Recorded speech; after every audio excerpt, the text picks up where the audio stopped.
Salut tout le monde, j'espère que vous allez bien, moi ça va très bien puisqu'aujourd'hui on se retrouve pour une nouvelle vidéo qui va être une journée dans mon assiette en tant qu'étudiante. Et donc mon but est de vous montrer quelques petites recettes qui sont assez abordables niveau prix, assez rapides à faire, que vous pouvez peut-être même emmener à votre boulot, à votre école, etc. tout en mangeant ça. Donc je vais vous emmener avec moi toute cette journée pour vous montrer un petit peu tout ce que je me fais à manger. Bienvenue sur ma chaîne.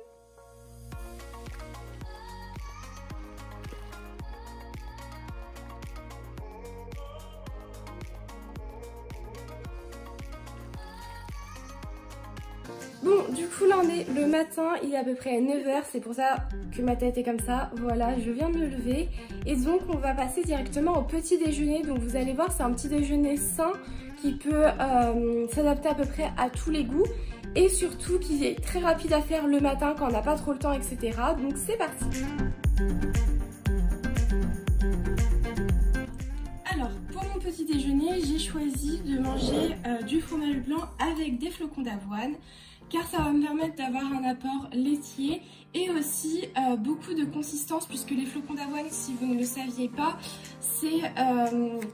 ce sont des céréales qui vont gonfler en fait dans le ventre et qui vont du coup prendre toute la place dans votre estomac, et donc vous n'aurez pas du tout faim si vous allez après travailler, etc. pour attendre jusqu'au midi.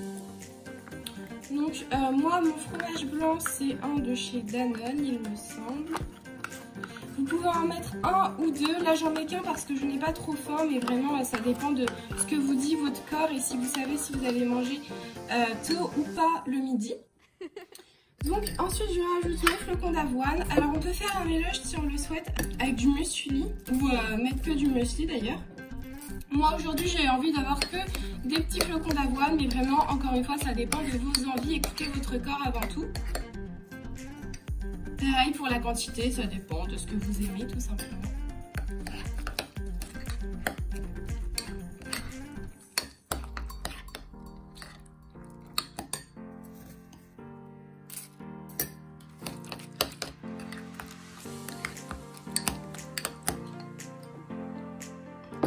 Et pour finir, je vais rajouter des fruits. Donc là, ça va être des petits bouts de raisin. Mais pareil, j'aimais bien avec la nectarine l'été. Mais bon, là, du coup, c'est plus trop la saison. Vous pouvez faire avec des bananes aussi, des cranberries. C'est super bon. Donc, c'est des cerises séchées pour ceux qui ne savent pas. C'est super bon. Et vous pouvez aussi rajouter un peu de chocolat, des bouts de chocolat noir, etc. Vraiment selon vos envies pour pas que ça soit tout de même trop sec et puis pour que ça vous plaise, hein, c'est le plus important. Et voilà, donc mon petit déjeuner va être que comme ça. Donc là on croit qu'il y a quand même pas beaucoup, mais très clairement moi ça me suffit amplement pour tenir toute la matinée. Et ensuite je prends un jus de fruits. Alors là c'est du jus d'ananas de la marque Jaffadan. Donc j'en ai presque plus, et ça que je vais pouvoir faire quand même un verre. Bon, bah, ça sera toujours ça. Habituellement je prends du jus de pomme, mais j'aime bien changer de temps en temps. Je vous conseille de prendre surtout du jus d'orange puisque c'est rempli de vitamine C et on en perd souvent en hiver, donc c'est vraiment très important. Mais c'est vrai que moi j'aime pas trop le jus d'orange, donc j'en achète très peu.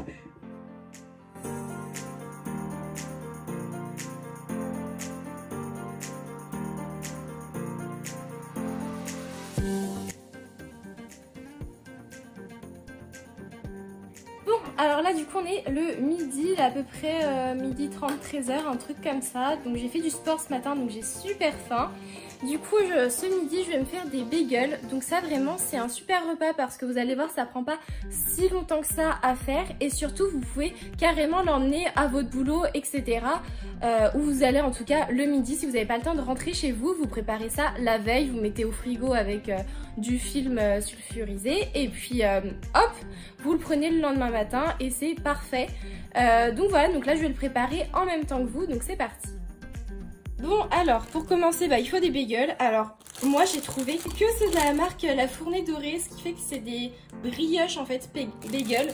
Donc bon on verra bien ce que ça donnera. Après ils ont mis une image quand même avec du salé dedans, donc on verra. J'aurais bien voulu avec des petites graines dessus, si vous en trouvez ça peut être vraiment pas mal. Mais moi du coup j'ai fait plusieurs magasins et j'ai vraiment trouvé que ça. Donc bon c'est pas grave. Alors on va commencer par une base Saint-Moré. Donc je vais pas faire les basiques ceux au saumon parce que j'avais pas envie tout simplement.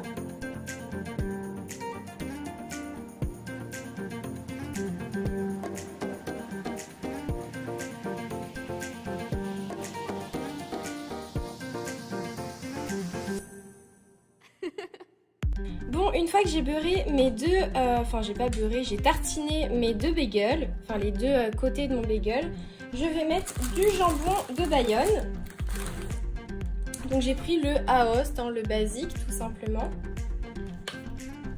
Puisque ça sera ça du coup ma base. J'enlève toujours le gras parce que je trouve ça pas très bon et c'est pas bon de toute façon pour la santé. Et une fois que j'ai fait ça, je vais couper des petits morceaux de jambon de Bayonne pour placer sur la base de mon bagel.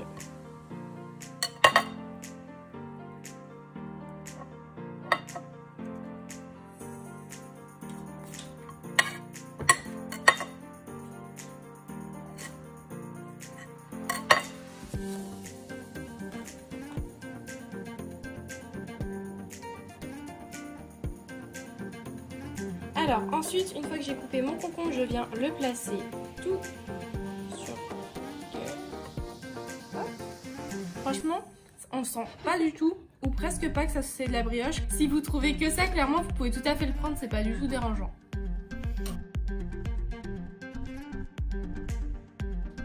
Bon, on se retrouve, on est le soir, il est à peu plus, un petit peu plus de 20 h. J'ai trop faim, du coup j'ai grignoté des petites amandes grillées, regardez.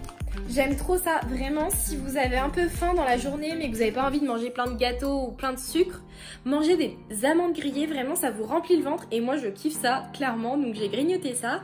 Et donc là je vais faire à manger, donc je vais faire, alors ça s'appelle des nachos de bœuf et aux haricots rouges. Donc attendez, regarde. Hop, voilà à quoi ça devrait ressembler, on verra si ça ressemble à ça ce soir. Donc j'ai jamais fait ça, je me suis dit que j'allais tester, donc je vais vous emmener avec moi dans cette petite péripétie. Apparemment ça prend que 10 minutes de préparation, par contre ça prend une vingtaine de minutes de cuisson. Donc le soir quand vous êtes un peu pressé, c'est peut-être pas l'idéal, mais vous pouvez faire ça du coup en avance, mettant une grosse proportion. Et comme ça vous en avez pour les jours suivants. Et puis clairement il y a besoin de presque rien, donc je vais sortir tout ça et je vais vous montrer juste après.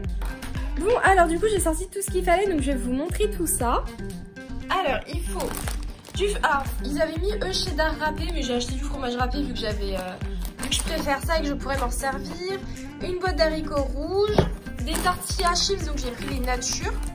J'ai pris aussi de la viande hachée chez le boucher, mais en fait je l'ai acheté mercredi et on est dimanche. Et du coup je sais pas du tout si ça se conserve aussi longtemps. Donc bah écoutez, je vais vous montrer maintenant si ça va ou pas quoi. Si ça pue pas, si c'est pas périmé. J'ai trop peur les amis d'avoir acheté ça pour rien.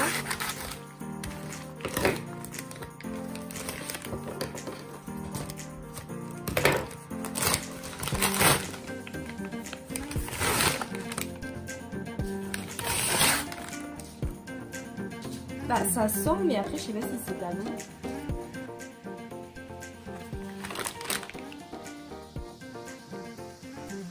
Parce qu'après ça pue quand même. Mais après c'est peut-être normal, tu vois, genre ça sent pas. En plus le poisson que la viande. Bah ouais. Donne-moi une fourchette, je vais... Ouais, ou couteau même, ouais. Elle a l'air bonne encore. Petit truc blanc c'est normal, c'est du steak haché. Bon du coup je suis assez dégoûtée parce que bah on savait pas trop, comme vous avez pu voir, si c'était encore bon ou pas, on voulait pas être malade quoi. Du coup on a regardé sur internet et en gros les viandes hachées de chez le boucher, donc ce qui est le cas, c'est dans les 12 heures que ça doit être consommé, je savais pas. Parce que les viandes découpées c'est 3 à 4 jours, donc déjà on aurait été juste. Mais là bah clairement c'est pas du tout possible, 12 heures ça fait 5 jours. Bon ça va parce que c'est vrai que ça pue, hein. Ça pue le poisson, c'est bizarre, bref. Ça va parce que heureusement j'ai des steaks hachés, donc on va essayer je pense de les hacher tout simplement. Donc il fallait 200 grammes, donc je vais regarder combien c'est. Alors, où c'est écrit 260. Bon bah ça ira, on prendra, oui on prendra tout ça, ça ira, vaut mieux avoir un peu plus de viande que pas assez. Donc bon, ça va, on est sauvés quand même. Ah en plus c'est valable jusqu'à demain les steaks hachés, donc bon bah parfait. Bon alors là c'est la pire étape, il va falloir que j'épluche et que je hache l'oignon et l'ail. Donc vous avez besoin pour ça d'un oignon, d'un ail et d'un couteau qui coupe.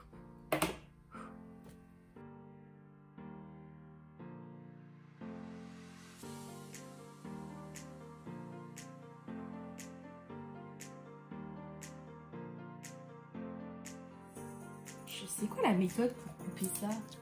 Pour éplucher? Je n'ai aucune idée. Ah, franchement, si vous avez des méthodes, je sais pas comment faire. Ça sent excellent. On va couper comme ça déjà.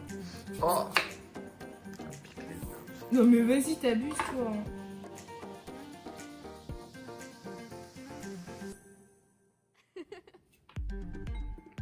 Putain, ça va prendre du temps.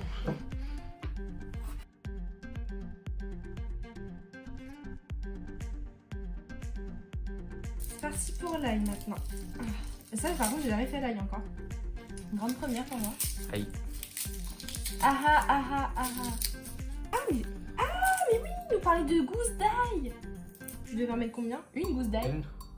Ah oui, je vais pas mettre tout l'ail en fait. Vas-y. Ensuite, tu là. nous fais un épisode de cauchemar en cuisine. Alors, du coup, maintenant qu'on a enfin réussi à hacher tout cela, on va mettre un filet d'huile d'olive dans la poêle. Et on verse tout cela dedans, puisqu'après on va faire revenir en fait la viande qu'on va hacher nous-mêmes, du coup, dans cette poêle, tout simplement.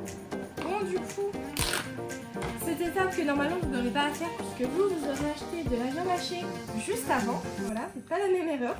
Et bon, au moins, comme ça on saura pour les prochaines fois. Ah oui, d'ailleurs, j'ai pas dit, mais 200 grammes c'est pour quand on est 2, autrement c'est 400 quand on est 4 et 600 quand on est 6. Ouais, c'est ça. Ouais. C'est ça que je vais réussir à bien hacher ça. Ah, ça me dégoûte la viande pas cuite là.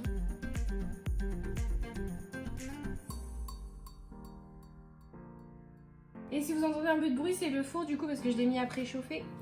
En attendant, je vous conseille aussi de le faire auparavant. Donc c'est à 180 degrés.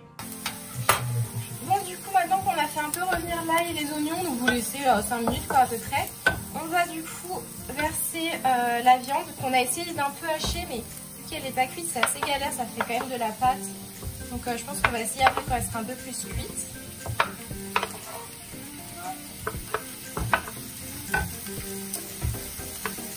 Comme ça, ça va un peu avoir le goût d'oignon.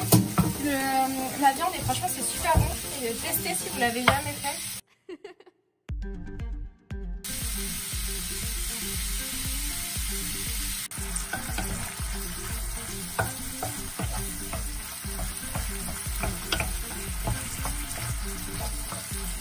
Bon, du coup, maintenant, je prends un grand plat à gratin. Bon, je pense qu'il va être un peu trop grand, mais c'est pas grave. Et je vais l'huiler légèrement pour pas que ça colle. Je vais l'étaler avec un petit sopalin. Et ensuite, on va prendre les tortillas. Et on va mettre en fait un fond de ça. Donc moi, je vous conseille de les casser. Je pense que ça sera meilleur d'avoir des petits morceaux que plein de gros. Mais après, ça c'est selon les préférences.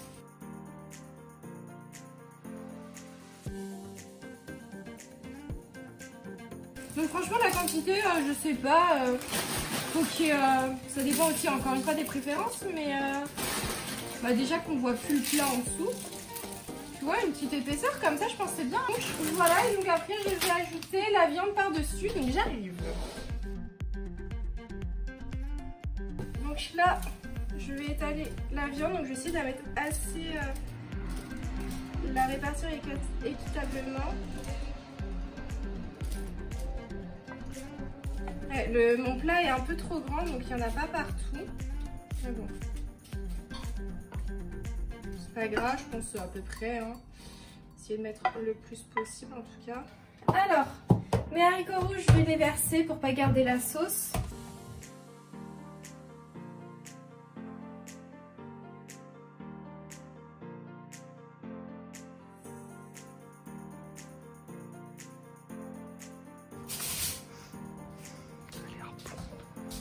Et c'est parti, donc on met pareil assez équitablement.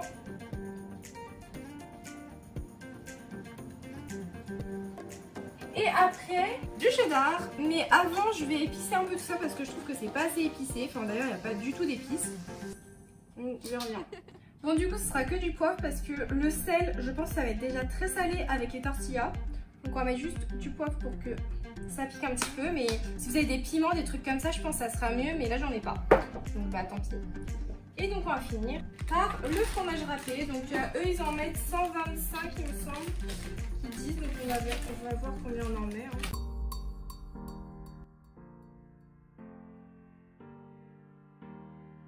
Donc voilà, donc nous comme on adore le fromage, on a vraiment bien mis une grosse quantité. Après franchement ça dépend des goûts tout simplement. Et du coup après il faut l'enfourner à donc 180 comme je l'ai dit tout à l'heure. Et donc pendant 20 minutes. C'est parti.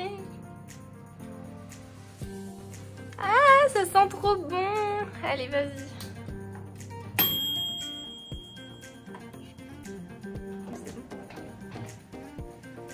Waouh!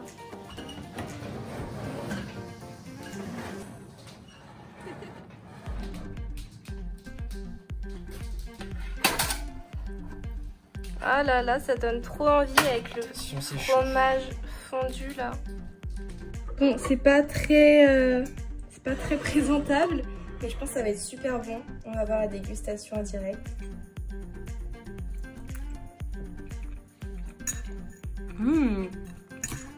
Ah c'est bon, avec les haricots rouges là, plus les chips qui relèvent un peu.